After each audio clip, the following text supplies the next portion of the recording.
बालेन विदेशी पाहुनाहरूसँग व्यस्त हुँदा संसद बैठक पनि चल्ने।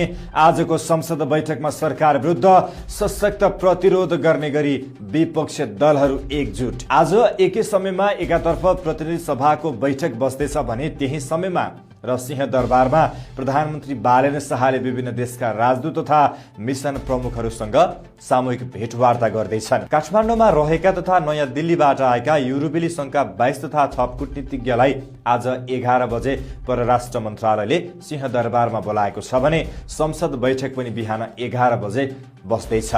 संसदमा अहिलेसम्म सांसदहरूले राखेको र खोजेको जवाफ नदिई बसेका बालेन आज भने राजदूत तथा मिसन प्रमुखहरूसँग छोटो लिखित मन्तव्य पनि राख्नेछन्। यता संसद सचिवालयका अनुसार आज संसद बैठकमा संस्कृति पर्यटन तथा नागरिक उड्डयन मन्त्री खड्गराज पौडेलले पर्यटन विधेयक 2081 माथि विचार गरियोस् भन्ने प्रस्ताव प्रस्तुत गर्ने सम्भावित कार्यसूची रहेको छ। यस्तै बैठकमा प्रधानमन्त्री बालेन्द्र शाह बालेनका तर्फबाट कानून न्याय तथा संसदीय मामिला मन्त्री सोभिता गौतमले राष्ट्रिय विधि विज्ञान प्रयोगशाला स्थापना र सञ्चालन विधेयक 2081 लाई दफावार छलफलका लागि सम्बन्धित समितिमा पठाइयोस् भन्ने प्रस्ताव प्रस्तुत गर्नेछन्।